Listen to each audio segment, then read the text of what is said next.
Welcome to Full Stack Business Owner. Today, we're talking about the latest news and what is important to Australian business owners. I'm actually excited for today, Charlie. It is, the election special, the election episode? The election special. The election special. I don't even know if we'll use that as a title. But if you're not already, make sure you're on the newsletter. This newsletter is designed to enhance your full stack of skills to build wealth inside and outside of your business. So head over to fullstackbusinessowner.com/newsletter. Be sure you've put in your email because we will contact you every single time that one of these episodes drops. But before we get started, Charlie, let's cue the disclaimer. Charlie here from Full Stack Business Owner. I need to let you know that Grant, myself, and the Full Stack Business Owner team are in no way, shape, or form qualified to give you financial advice or pick investment products. We highly encourage you seek out and engage the use of professionals when making financial decisions or comparing investment products.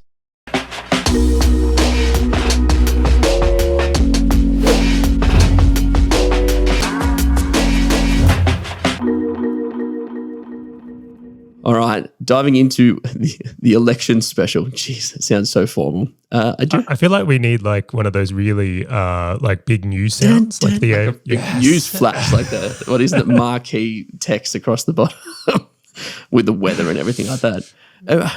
Before we even get into this, I do have to say I'm a little bit disappointed because the effort and time it took for me to find some of this information and filter through absolute marketing dribble of why one party is better than the other party and how the other party has demolished an economy versus this party's not going to demolish an economy was just so frustrating, let alone going through media outlets to try and get some kind of insights from it. I was just taken aback. I was like, what is this? It's a very unique thing, politics, isn't it? It's crazy. Yeah, like half of your work is really like dismissing your opponent, which again is like a weird thing in general. Like if we ran a company where we spent half the time basically expressing why everyone else is wrong, I'd be like, well, that's just not the way to do it. And then on the other side of it is like when you present information or things you want to do, there's a lot of half-truthing that goes on. Yep. So they'll be like, cool, we're going to do this infrastructure project, but we're not going to tell you like, oh, we're actually going to demolish all these houses and displace these people, or we're going to cut this other thing to pay for that and all those people are out. Like it's very intentionally vague. It's like running an SEO company where my entire strategy is to drop everyone else's rankings down so my ranking increases. Guaranteed page one. Guaranteed page one. That's exactly right. So in order to prep for this, we actually had to go to the Parliament websites, to each the parties' websites and their policies and stuff like that, which I remember us jumping on a call with Charlie and you're like, Grant, you sound so somber. You've got no emotion in your voice this morning. I'm like, yeah, I've been reading all of these websites. And I was like, taking your soul. So I had to go for a bit of a jumping jacks before we dive into it. But let's do it. So topic number one is a topic that actually people are really interested in this because Liberal were talking about another scheme with superannuation and Labor, who's obviously won the election. Congratulations to Labor. They've actually got this point around the 40% ownership of housing, which is quite interesting. So what are they calling it? It's either the equity scheme or the help to buy, which is what their website calls it. But essentially, for those who don't know, Labor is saying that they will help up to 10,000 Australians each year purchase their house. And they'll do this by either providing up to 40% on new homes or up to 30% on existing homes where you just need a minimum deposit of about 2%. And then you just need to live in that property as well. Now, they have capped this in Sydney, or like towards the main city. It was like $950,000 as a cap. Victoria's main city is $850,000. Like Brisbane is $650,000. Just to give people an indication of like they're not going to help you buy a $5 million property. So, Charlie, how do you interpret this? When you first heard this, what was the immediate thought that you had and the immediate reaction? To be honest, I really looked at this and I've gone, so the government is now taking an investment stake in housing. Yes. What a right-wing capitalist policy from this government. I find this really, really interesting. So the thing I just want to articulate here, and I'm just going to use round numbers, I realize there's caps. If someone was to buy $1 million brand new home, the government would put in $400,000, the 40%, and the buyer of the home, the first home buyer, and you must be a first home buyer, would put in $600,000, and that's how they would be able to buy $1 million home. But if you sold that, let's say 5 years later and it's doubled, when you have to give the money back to the government, that $400,000 stakes become $800 and you have to give them back $800. Yep. So this is an investment in housing. So, and again, you've done some excellent research here, Grant, about saying that they're going to, it's like $329 million they're going to put into this policy per year. If I said to you that a company, an international investing company is coming over to Australia and they're going to start pumping $329 million into housing every year for the next 5 years, what do you think was going to happen to housing? Well, the first thing I was going to do is buy those stocks. But the second thing is I reckon that the housing prices are going to increase because what other people will sit there and look at that and go, I'll do the exact same thing. Like that is just a good backing. How many people can actually put in $329 million into the housing market to help it grow? Nobody. I know this is going to sound really odd. Like I am obviously a property bull. I'm very for property, but I'm actually quite against policies like this because I'm like, how do you ever turn it off? Like if you're doing this for the first home buyers now, like, and then you're going to planning to turn it off in 5 years, what do you do for the next first home buyers that don't have this? So what ends up happening here is these policies, now you've got people that could have only, in this example, afforded a $600,000 house. They're buying $1 million houses. So they're actually going to push up the price of those assets even further. Now, being we're already invested in property, this is probably a little bit, I'm going to say mildly good news in the idea that I think it'll actually backstop housing in a lot of places. Yep. So the chances of housing going up or at least not falling have dramatically increased in my view. But then the other side of this is I'm also concerned that this might be something that pushes housing up too far and it gets overheated and might be something that leads to future declines. It's a completely interesting point because if you think about the second order consequences of this, right, and you go and buy a place, and we'll say it was $1 million just for round figures, right, and then it's doubled, and then you sell and you only walk away with that $1 million difference where you would probably pay quite a bit off for your debt, etc. You can't get back into the same market, right? So you're now not really selling your property because to your point, you can't really turn this thing off. When this thing's on, you've got expectation of people who are coming through, getting jobs now, saving for a deposit, etc., and saying, okay, well, now I know what I need to get in order to try and buy a house. And I think that is the biggest challenge is saying, well, you can't turn it off. And even if you do turn it off, you still need to maintain it in government until people sell their houses because you still got to double check, get the money back, do all of these things. But then imagine the onslaught that you would have if you pumped $329 million into helping people buy houses and then the housing market crashed and that turned into not much. There's some traps here, as we can see. I just think the government has a history of getting involved in housing and all it ends up doing is pushing up prices faster. Yeah. Now, again, I'll put my investor hat on. I think this is a strong bull case for property even further. I think this is a strong bull case for the regions because of those caps. I think many people are going to be buying more in those like major regional hubs. I'm not talking like rural, like out in the sticks. I feel like this is going to be a fuel to all those towns that support the capital cities and they're going to grow in a really big way from this. Yeah, I don't, to that point, I don't see this being a huge push for major cities. Like those numbers, I would love to buy a house in Metro Melbourne for $1 million. I would love to, but they're just not there. And so by these caps, which is why it's so important, it's actually indicating as to where this money is going to land. And to your point, those locations is what's going to be propped up. All right, so we've got a pretty bull case here on like from the investor point of view, this is a really positive sign for property in general. I think we agree on that. I see some negatives down the road. How do you feel about this from a business owner's point of view though? Is this changing anything in how you might think about doing business? Yeah, so I was thinking about this. So from a business owner's perspective, the first one is like, where are they going to get the money from? Right, so taxes, welcome. I'm like, oh, great. No worries at all. Let's go and sort of tax some more people. And we know that businesses are always a good target for this. But the second one is employees, right? So I was actually looking at this as a potential benefit for employers because I'm like, well, if my company doesn't require everyone to come into a central business district like a Melbourne or a Sydney, and we are all living rural, and not regional, it's actually a really good thing because then my team can actually get into the property market without being impacted so much by inflation, which has increased their cost of living. and the government is actually going to help them buy houses, etc., which means that the pressure on me as a business owner, in order for me to increase their wages and me cut costs and charge more to my customers, etc., is not as prevalent there anymore, because I can actually see this to actually help my team without it costing me too much outside of obviously taxes to go and help pay for it. What about yourself? Fascinating. Business owners? So I'll just share one quick story here. I actually know someone personally who got in on the initial trial of this. So they, funnily enough, living on my street, they were renting there, and then I actually saw an ad for this and I sent it to them. Well, I actually sent it to Bianca, my partner, and who sent it to them. And they actually took advantage of this, and it was actually a really great thing. So from what was really interesting to me is like how strong their desire was to own their own home. Yep. And I think for someone who's renting and trying to save and the prices keep going up and becoming more unaffordable, this actually really helps give them a sense of security and the option to get into a home and be home proud Australians, which I think is something that was really great for them.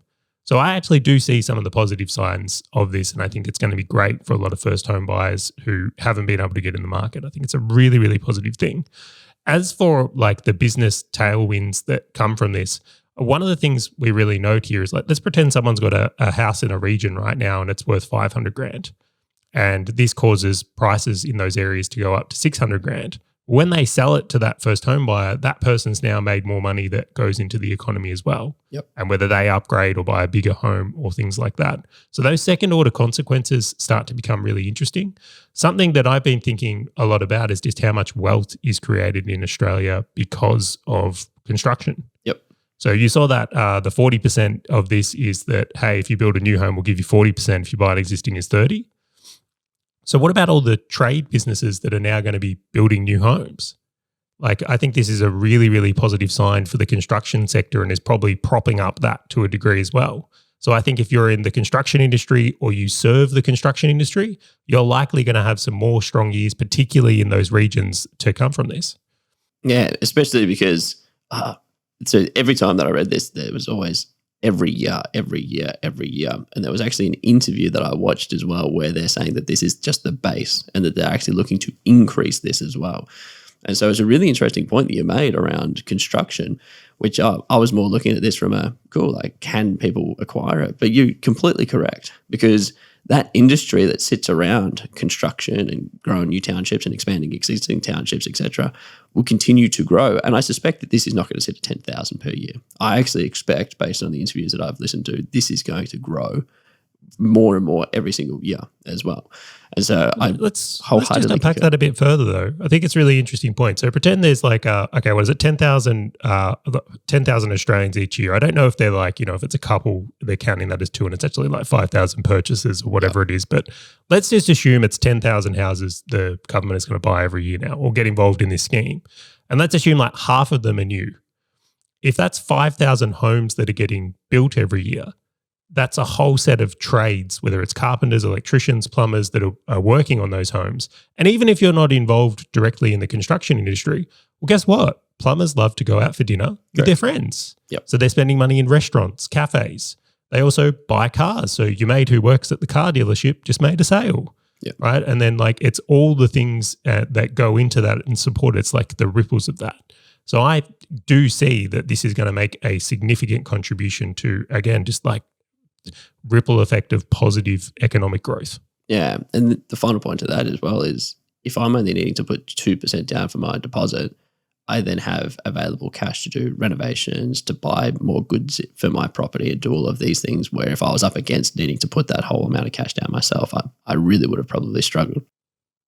Can I ask a very pointy question? All right, go for it. If you could take advantage of this scheme, would you do it? No. I probably would not, just because I'm mildly greedy, and I don't know someone says it's like who wants the government on their kitchen table, and I'm like, and I kind of sit there and I'm just like, I get that. Like I'm very independent. I want to be able to do what I want to do because there's so much ambiguity. I don't know what happens and what rigmarole I need to go through in order to try and sell my property. I don't know. Like imagine it went down, does the government say like no? Like, do I get the final say? What happens is that Like if I I have wonder if debt, they're going to take a loss, right? If it sells and it's gone down, do you share the loss? Correct. There's probably a whole bunch of things that go into this. and that's the thing. I'm sitting there, I'm like, but if I was in a very different situation where I couldn't save for a deposit and I couldn't do all of these things, I reckon my answer would be different. Like if I was in that situation, then maybe I might take it. But in the situation I'm in now where incomes, etc., I would not. Would you entertain it? I can't do it. I'm too proud. I'm stubborn. It's like I have this thing in me where it's like I would rather ride or die on my own decisions, like ultimate responsibility. It's like I don't want to be employed because I'm like, no, I want my income to be dependent on me, not my employer. Yeah. And it's like I much rather be responsible for my own money. I don't want to use like a managed fund. Like I don't like the deferment of responsibility. I much prefer to go through life with the idea of like, this is on me. Yeah. And it's served me pretty well. So just to recap on that though, so positive for business, right? As I said, like the probably not what would you call it? It's like the hidden consequences of this is like construction could boom. And if you build websites for the construction industry or they eat in your restaurants or you're in the trade yourself, this could be a massive tailwind for your industry and the ones that support it. When we look at the investing side of things, also like this is a company. I don't know if I should call them a company, but let's just pretend. Call them investing a company. If BlackRock Australia, featuring the Australian government, were to invest $329 million a year into property, like that is a significant amount of money going to be bolstering this industry. Yep. So I see massive positives on those two fronts. I really do. Yeah. And then you've got the fringes of like renovations, consumer goods purchasing because they have the ability to buy it now because it's not all wrapped up in mortgages. And obviously for the investments that you were talking about. I see there being a net benefit as long as you understand what's happening and how you're going to apply it as well. But it brings to the second topic. So this one was an interesting one, as I think a lot of business owners who are listening to this will sit there and go, this is terrible for me. So Labor's job increase and productivity hack is what I kind of put at the end. Right? The hack because we're just trying to get through it. Now, this one was interesting because there was so much to the content on the policy on the website, and it was so ambiguous. And so I've just pulled out a couple of really important points that we can I'm just not laughing. Do you think that was intentional, Grant? No, I definitely think they know exactly what they're going to do. So what I've done, I've pulled out, there's some really interesting things there like free TAFE and all of these things, but I've pulled out some very interesting ones that I think are valuable for us to cover off here. And so the top 4 was universities. So there's 20,000 additional placements is what they're pushing for over the next couple of years. And the real reason that I want to touch on this one is priority areas such as clean energy, advanced manufacturing, health, and education, aka areas that got skill shortages. Second one is better wages. And I quote, the website says Labor governments are good for wages. So they're obviously looking to increase wages to beat inflation. Third one is same job, same pay. And I quote again, if you do the same job as someone else, you should get the same pay. And I quote again, Labor will enshrine same job, same pay into law. And then the fourth one is putting security back into work. And I quote, Fair Work Commission will have to put job security at the heart of all its decision-making. So there's some very 4-pointed points there. What is your immediate reaction when you hear those things? Well, this is what I expect from Labor. Like the general premise is that if like Labor and Liberal, like Liberal is pro-business, Labor is pro-Labor or people who are employed. Yep. So raising wages and bolstering wages is like key to what they're kind of known for, right? Like it's the thing that sits within us. What is interesting around this though is like if you have someone in government raise wages, so they're saying, look, we're going to put wages up. The consequence of that is that businesses have a higher cost to deliver things. Correct. So if you're in manufacturing, you've got a factory, and then all of a sudden you've got to put up the wages of the people in your factory, your costs go up. In turn, you have to raise your prices on those goods, and then it like counteracts the increase in wages. Yep. So you end up with this like spiral, and they call this the inflation spiral. So, wages go up, and then it feeds into, or then the cost of goods goes up, but then wages need to go up, and then we just play this like back and forth game. So my main concern, and like I actually saw an interview with Anthony Albanese on this one, which it kind of terrified me a little bit. I'm like, I'll give you the analogy and then I'll talk about it. It's like, imagine you're going onto a plane and you're like boarding and you look over and you can see the captain, you give him a little wave. He goes, mate, do you know what this button does? Like, is this dial, like, if I pull this, what happens? And it's like, would you get on that plane? No. Yeah, I was like, the guy who's in control doesn't necessarily understand how this could have an impact. Now, and just so I'm not like I'm a business owner. Clearly, I'm going to side with the business people from there. But I actually want people to be able to make more money and I want wages to be going up, but I want it to be done in an appropriate way. Yep. So when governments just raise wages for the sake of it, they go, no, we need to up wages all over here, then it just creates this spiral. And the thing that's missing in the conversation, and this is what was missing with that interview with Anthony Albanese, was like there was nothing focusing on productivity. Yep. So the way you actually want wages to go up is because productivity is increased. So if the productivity of a company increases, then they have more profits to increase wages or pay higher salaries. Where if we just are upping things from a forced position, it just feeds into this inflation story that's already existing today. So from a business point of view, I'm really concerned that this is the start of like that spiral. This is upping wages, increasing costs, which we're already seeing the impacts of inflation this year. And then inflation ultimately hurts the lower income brackets and the middle class more than the upper classes. Yeah. So I actually see this policy could be something. And again, I'm going to say could be because it might be a really positive thing in another way, but it actually leads to more inflation getting out of the gate here. Yeah, and it was interesting because I looked at this and I'm like, okay, well, how far could they push this? So inflation was just announced at 5.1%, where the average wage increase over, I think it was the last 12 months or so, was 2.3%. And so I'm like, there's a serious gap that they're trying to catch up with, because noting that inflation is historical, like that's what it has been. So whether or not it's going to be higher or lower in the future is going to be a question that we can sort of speculate on. But I'm like, there is a serious gap for them to race up against historically and in the future. And so I'm like, well, how serious are they going to go? And I always look at this and say, well, they're obviously going to increase salaries through the government, right? So public sector, there's a very easy one for them to control. But then they're obviously going to put down probably increase like minimum wage and do all of those things down to business owners. And I say, okay, well, very first thing, how would I play that?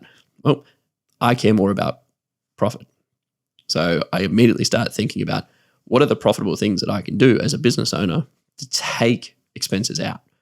And if my labor force is going to become more expensive, then the easiest wins is going to be things like automation, outsourcing, or increasing my prices to my customer, which if I increase my prices, welcome to the spiral that you were talking about, which is the inflation.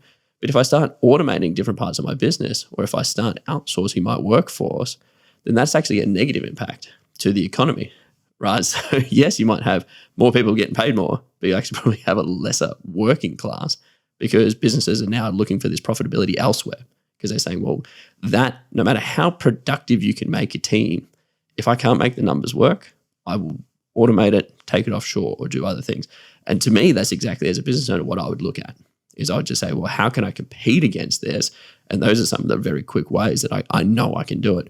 So instead of me having maybe an administration girl in Australia, I might just do it overseas, to be a very specific example. And instead of me getting some people to collate spreadsheets and help me do a report, I might go and automate that and put a tool in instead.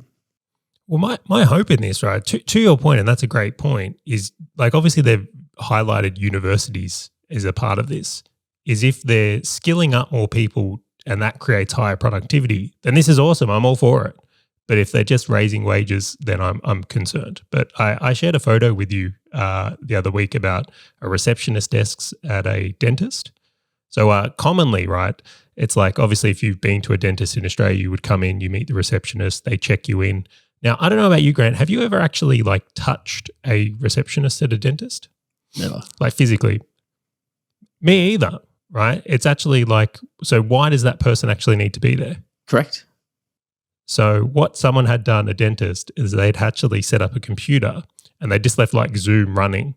And they actually had someone in the Philippines sitting at the desk that was a virtual receptionist with the camera on. She could see everyone in the waiting room. She could message the doctor on his Slack or whatever he was using for communications. So they'd actually managed to take the cost of a receptionist that might have been like a $30 an hour role in there and take it offshore for $10 an hour. Yep. So when, and that's just an example of like, I think we're going to see more of this. We've already seen it at like Coles and Safeway where there's more automated self-checkouts, or even Bunnings now as well. I think we're going to see more and more changes like this as businesses look to innovate. And I'd actually encourage business owners to be adaptive to this. Yep. If you've got the opportunity to start taking things, use technology or geo-arbitrage, that's how I would be playing it. I think if you're building a business now that requires a lot of Australian labour, you're facing a headwind of extreme rising costs.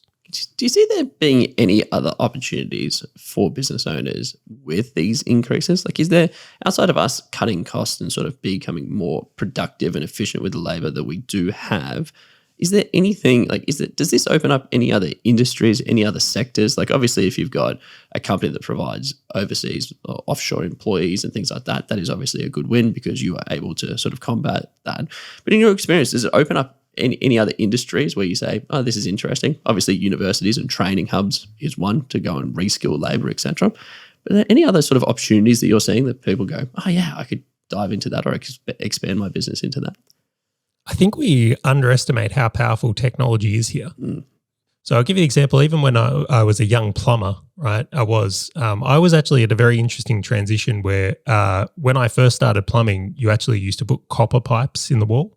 So like you would get these copper rods and sticks, and then like what you would do for a day is effectively like cut them up and put in joins and weld things, and like they were the water pipes or gas pipes. And then a really interesting change happened where it went from copper pipes to plastic. So literally these are like, it almost looks like a garden reel, but different. So this change where it's like it used to take a day to set up the pipes on a house, sometimes two if it was a big house, so we could do two in a day. Mm. Yeah. Because the ability to like roll out and bend around walls and put through joins, it was so much quicker. Yep. And so from my boss's point of view, it's like, well, if I use the old way, it's a day per house to do the plumbing, but if I use the new way, I can do two. Yep. So I think innovations in technology are like the key catalyst for business productivity. Like I really do. So I look at this right now and I go, if more business owners could be more adaptive to that and want to take up new things, well, then they're getting investment in these areas and we actually get more progress. So I'd almost want to put the responsibility on business owners here is like, it's our job to innovate. It's our job to drive this productivity stuff, and like that's how we all win. So if I am a business that starts to do more things virtually in this example, well, suddenly that opens up that I can hire people from different parts of Australia. I'm not limited to the talent pool that's just around me. Yep. Or it means that I can work with other virtual businesses in a different way, where previously I might have only been able to do local things. So just think of this one here. If you're a mortgage broker and you go back 30 years, all your business was probably done, what, in your local town? Correct. Local. Sitting at the branch? Yep. Friends of friends, family friends. Yeah, so our mortgage broker today, it's like, I'm not even in the same state as him. Nope. Nor is my accountant for that matter. And I just look at it and go, well, what's changed? Yeah. The adaptiveness of technology. I've sat on Zoom calls with them and I've been, on the phone with them, and we use email instead of letters. But I think we forget what an impact those types of drivers, like the internet, what a driver that's been of productivity. Yeah. So again, bringing this back to it, I just think that's such a huge thing of business owners in how I would play this one. Yeah, there'd be a final piece that I would tack onto the top of that as well. And I love the technology, because that's whether you're stepping into a technology company that's going to help fuel this growth, help businesses save money, grow, etc. I think that is such a good point. The final point that I will just make is the focus in on different key areas around university. Because I think that what governments are really good at is sort of showing you industries that are about to grow. So I'm looking at here where they're saying clean energy, advanced manufacturing, health and education are great indicators as to where we're going to be heading as a country, right? So I'm like, okay, great. Well, am I in an industry, in one of these industries that the government's trying to increase the skills in? Because I know there's going to be some growth there, because they're already seeing it from a macroeconomic perspective. And then the final point that I will say is around personal wealth. As we look at this, if people's wages go up, costs of businesses go up, which means inflation goes up to the exact point that you've said. So you and I are looking at the houses that we own and properties that we've invested in. I don't know about you, Charlie, but I'm sitting here quite excited going, okay, well, from me personally, in my personal wealth, this is actually probably a really good thing.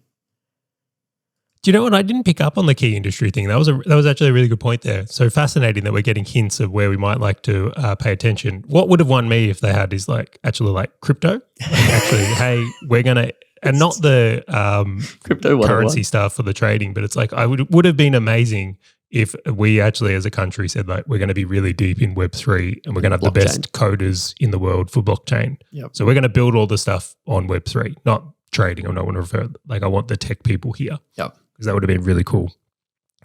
As for what does this do from here? I think it's a really positive thing for the wealth of the country if we're focusing on skills. Yep. I think ripple effects of more people, whether it's apprenticeships, TAFE courses, universities, more people getting better understanding so they can be more productive in society ultimately leads to more wealth. Yep. So really positive sign as well. I agree.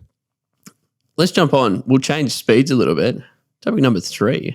So on the Labor website, one really important one for Australian business owners is Labor's plan to fix the NBN.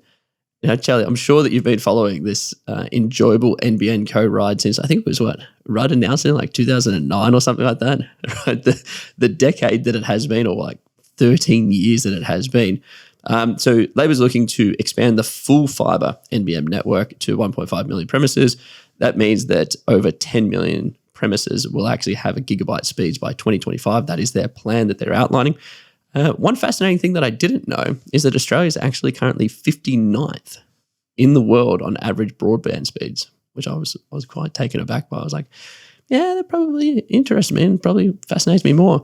But more importantly, back in 2009, they couldn't get major telcos in, which is why they had to go and create NBN Co. But now all of the major telcos are running really hard to try and get more people on outside of the NBN network as well. And then the final piece is they planned it to cost $43 billion, and I'm costing about $73 billion, which is $28 billion over what they expected.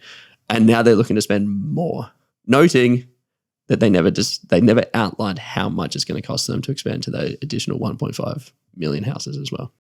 I'm just laughing. I'm laughing pretty hard here because I'm this is an example of government execution done terribly, absolutely terribly. And the plans kept changing. It went from fiber to broadband and then it bounced around and crazy.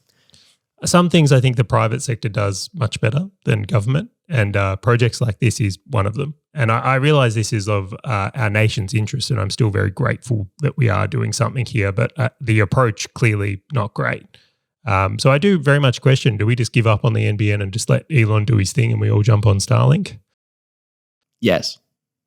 I look at this, right? And it was interesting because all of these interesting signs are here. So the NBN Co, obviously the government helped fund the entirety of it. But in tall apartment buildings like where I am in Melbourne, what happened was the TPGs of the world came in and said, hey, you can't only have NBN Co as the only provider because that is a monopoly and you can't have monopolies in Australia. And the ACCC actually said, you're right. And so you've got TPG and all that now connecting fiber to buildings, right? And NBN Co's oh no, there was a lot of revenue that we're going to generate from here where you needed to use this. And they've got this Telecommunications Act that stipulates how much of NBN Co must be used and what must be required and all these things. And all of these major telcos are coming through and actually providing something better. So the innovation that it's actually pushing is a good thing, albeit it's cost us an absolute arm and a leg to get there. Fascinating. Do you know what's interesting is I'm really sensing a theme throughout all of this, and I'm sure you're picking up the same one here, but it's the housing policy we mentioned first is pushing obviously major regions. I look at the NBN here and going, it's particularly the regions that are going to do well at this. And if I was going to look at the undertone here, is I suspect that we're going to see a lot of more work from home and work remotely, the ability to work online with better NBN. I actually, my view and opinion is that over the next 5 years that's the big shift that's going to happen. This is technology that's going to enable more people to work from home. In turn, more people are going to be able to afford to buy in these regions, and we're going to see these cities just expand in size. So it wouldn't surprise me if, like, I know for people that are in Victoria, it's like, will Geelong and Melbourne just be connected? Will that just all be one giant city? Just one big metro. Geelong becomes Metro Melbourne. But it actually unlocks quite a bit more, because I was thinking about this. I'm like, what would change if everybody had 1 gig a second internet? And I've talked to quite a lot of my mates out of the US, and I just get so fascinated around how their houses are just incorporating this IoT, or the Internet of Things. Like, friends of mine have got full rooms dedicated to VR gaming. Right, they've got all of these different things, like they've got buttons in their laundry that they push the button and stuff just comes in from Amazon, etc. And like all of this, the second you remove this internet barrier and it's just everything's just connected at lightning speeds, all this innovation just comes straight through. But you think about it from well, now if you've got those networks, or self-driving cars actually have a support network. You've actually got all of these AI things that will start getting unlocked, virtual worlds getting unlocked, all of these Web3, blockchain, et cetera, that were all impacted by the inability of having this internet speed that could support it, where only if you had this in the top sort of 5-10% of people who have like really, really fast internet, that were only there for them. That now, to your point, is being expanded to everybody, where this is now the norm. So if you're producing these technology goods or software or anything like that, then your market is just growing, especially if it's direct to consumer. I think this is a net benefit for business in general. This is a net benefit. I really do think if you're a business owner, to see the government investing in better, like, railways of internet infrastructure, you win out of this hugely, because every business uses the internet, even if it's just for banking, in some way. And better internet means, as I said, innovation, driving productivity, all the right things. From a business point of view, I'm really for it. Now, do you see them being able to execute this? Do you see this being, because all of these policies that they're putting in place is like the next couple of years, we've sort of seen NBN sort of drag on. Even if they were to sort of fall down and not be able to execute against what they're hoping to execute against, etc., do you still see this as being a net benefit now? Or do you see this as we need to wait a couple of years before we start reaping the rewards?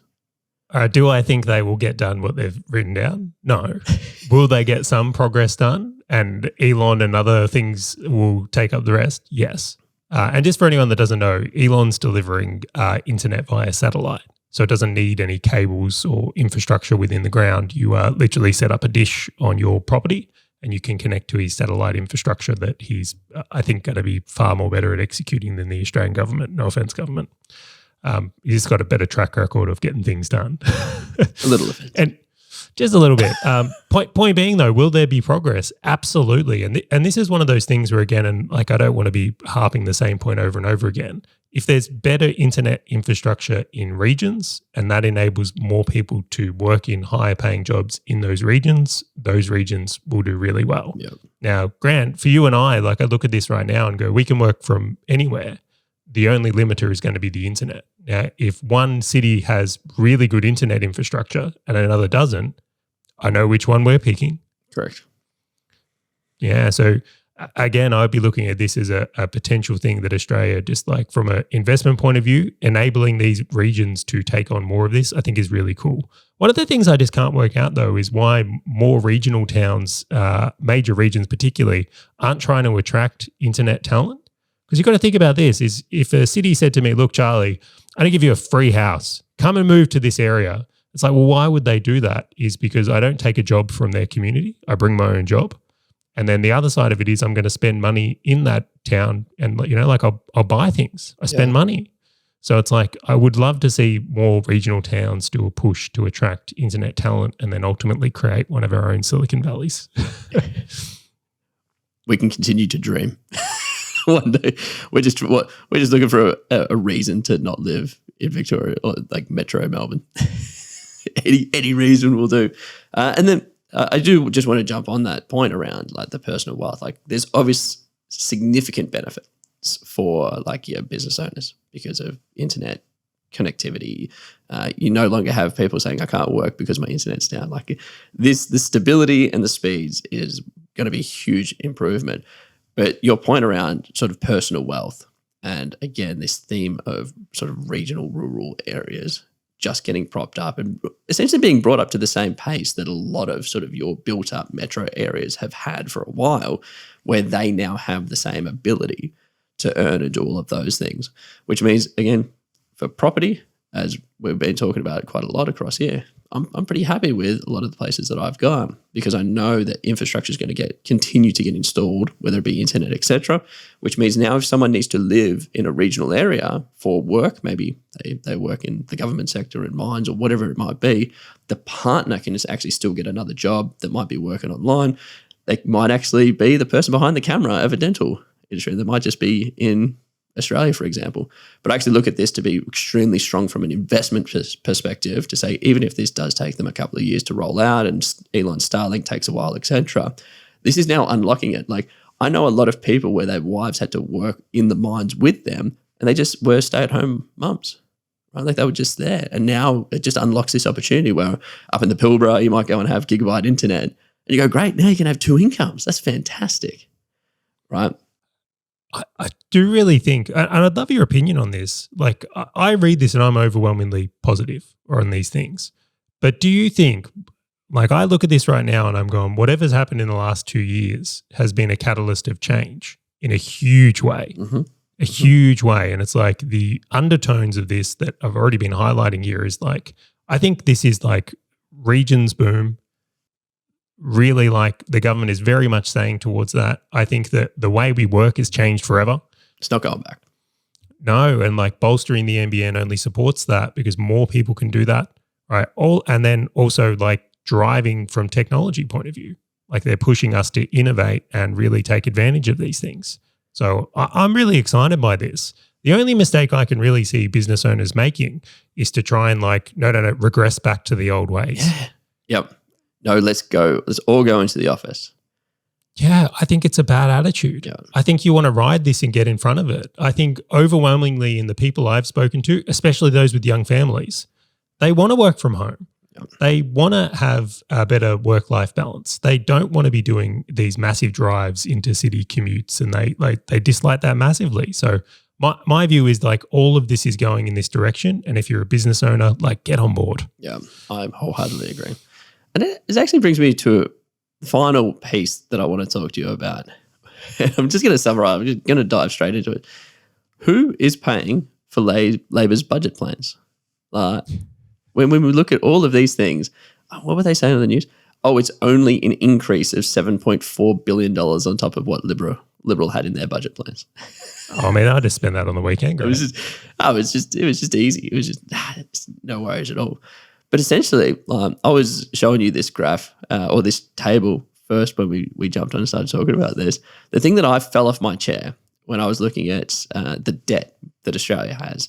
Now, they say that it's going to be around about $1 trillion. The graph and table that I've got here says about last year was about 834. So I would probably suggest it's going to land around 1.1 trillion is what they're suspecting. Rewinding 15 years, Charlie, what was the debt that Australia had in comparison to our GDP, which is gross domestic product, which is kind of the value. So what year are we going with here? I'm looking at this lovely chart. I'm going to go to the lowest one. Go 2007. Right, so 2007, our debt to GDP was 9.7%. Let's fast forward. Just go a decade. What was it? In 2017, it was 41%. Just a little jump. Wow. So it has jumped from essentially 10% to 40%. So it's a 30% jump. And now this chart actually misses 2020 and 2021, but I suspect it's probably over 50% now. Exactly. Now, it was funny, and I actually can't believe that you knew this number. So what is America's debt? So the entire debt of the country compared to the GDP or the gross domestic product for the country? It's 115%, I believe. Now, does that scare you? If you were in the United States, as a person in the United States, would that scare you? Or do you think that is healthy? And if Australia got to that, would you support it? Or would you say, that's probably a little bit too risky? All right. How do I think about this? I have an interesting point of view is a few things I'll say here. So ultimately, who's paying for this? Us. Like the people who live in a country ultimately pay the taxes and pay for everything that gets done. Like, we don't just get free NBN. They're not going to spend, 40 billion on this thing. Like, we pay through taxes. If you're a business owner, which I would assume everyone listening to this podcast is, like, how fun is it paying that tax bill or that PAYG or GST or whatever it is? Like, all that money combined up is the things that pay for this. So that's ultimately who's going to pay for it. What I think is really interesting is that the government's strategy is really around like inflation. Yeah, I'm going to be honest on it. So the idea is they're spending money today and then future generations will pay for this debt. But I want to frame this differently. I mentioned in a previous episode, my nan actually bought a house for $9,000. And it's like Grant and myself have laughed in the idea of like buying that house today because it'd be easy. Very. That's essentially the strategy government's trying to take here is they're like, well, $1 trillion, like it's a lot today, but 100 years from now, what's $1 trillion? Probably nothing, or even 50 years, right? So inflation plays a key role in debt being able to be attained. And that's why governments really like there being a little bit of inflation, is to make debts easier to repay. However, coming back to this topic here is like, is there like, how do we feel about debt? I kind of think about this in like, if debts, when we think of it in the eyes of government, we tend not to connect. So if I said to you, look, we've got a friend and his debt to income ratio is 50%, what would you say? That's a good thing. He's got a little bit. It's great. Well, it might be. It depends on the debt. Oh, but if I said to you it's like 200%, what would you say? Yeah, no, that's definitely not a good thing. Yeah. So like where I think this is interesting is if you had a friend, and let's just use a person here, and it's like you saw their debt growing every year and they're getting really out of hand with debt and they're just buying reckless things. Like, what would you say the future of that person looks like? It's not going to look very good at all. Completely. And I think we need to look at this in the same light. Is I'm not overly concerned about the debt Australia has right now, but if it got to a point where it was like, wow, this is getting crazy, our government might have to start making bad decisions to clear its debt or default on its debt. And that's when business and investing or property we own or our share market could get decimated. Yep. Absolutely decimated. And this is where at a certain point, and I'm not actually sure, I haven't set this point for myself, you may actually want to reconsider, well, if I own a lot of property in Australia, maybe I want to reduce that and actually buy property overseas or in countries that are more responsible with their debt or responsible with how they run their economies. Now, again, we see this already is like what was it? It's like, what did they say when in Venezuela? It was like when things started really getting crazy with debt in Venezuela, what did everyone try and do was get US dollars. Yep. Because their currency was inflating at a huge rate and they needed something safe to store it in. Well, the same could effectively happen in this regard here in many parts of the world, so that they end up in currency crisis. Now, I realize I'm getting quite technical on things here of like, well, what does that look like? I think ultimately what I'd be thinking about if I was an Australian business owner is like, okay, well, if Australia's debts get to a certain point, do I want to start doing business in the US instead? Yep. Or doing business in another part of the world because I would much rather earn in their currency or I would much rather have something like that available to me. And if it got extreme, you may even consider relocating. Like, again, what happened in Venezuela or some of these other countries is things get extreme and then people look to relocate out of them because they're not happy with how it's being governed. I don't think Australia will get there. We are fairly well run and a part of, like, there's many things in place to protect things from happening like that. But let's never say never. From an investing point of view, though, when countries get out of hand with their debt, if you've got locked into that currency, you're running a risk. So if you'd bought property in Venezuela, noting that inflation may have worked for you in the debt on that, it might have been really easy to pay off down the road. But there's actually some downsides if no one wants to buy that stuff. Yep. Or people can't save deposits or anything like that. And it's really interesting, that sentiment that you shared there. So right now, everybody wants to come to Australia, which is fantastic. So there's still a huge demand for what we're producing. And I'll incorporate property into that as well. All right, so people still want what we've got. They still want to buy our products. They still want to live here. They want to do all of those things. But if that changes, where it's like, well, no, it's too expensive here compared to everywhere else. There's no real value here. Or they look at going, well, this entire environment is going to be overinflated. My money is better somewhere else. That is kind of the indicator we're looking for. And the interesting thing around what we've been covering in previous episodes, Charlie, as well as this episode, is all of these valuable indicators that suggests that that is not the case, at least in my opinion, and I know, Charlie, you share a very similar opinion, in Australia. Like we're looking at, and we covered in the last episode, the green mining boom, right? And an interesting point that we were talking about is 15 years ago when we had almost no debt was thanks to the mining boom, right? Because so much money was coming into the Australian economy, which potentially, and I'm speculating, might happen again. It might not be to the same extent. It might be more so, but that is actually going to help us in the long run for us now. So if we're seeing these indicators, great, we just go, well, how are we going to play that? I'm to your same as you, Charlie, very bullish on property. I think property is great. We've got all this immigration, we've got the green mining boom, we've got all of these things happening that I just see it always or consistently going up, especially for the short to medium term.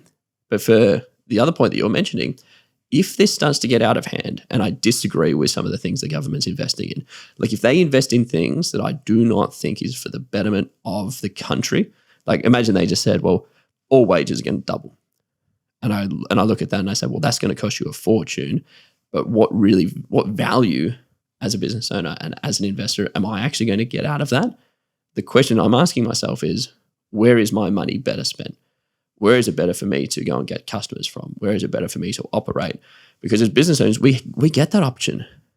If I'm an employee, I don't get that choice. I'm working for typically someone in Australia, right? Just think about this for a second. Have you ever heard a story of like Chinese investors buying property in Australia? You heard that narrative? Every day. Like, yes. Yeah, the Chinese are coming over here and they're buying all their property. Did anyone take a second to think of why? Because they feel like their money is safer in Australia than it is in China in this example. And I'm sure this is happening in other countries as well. I'm just using it as the example.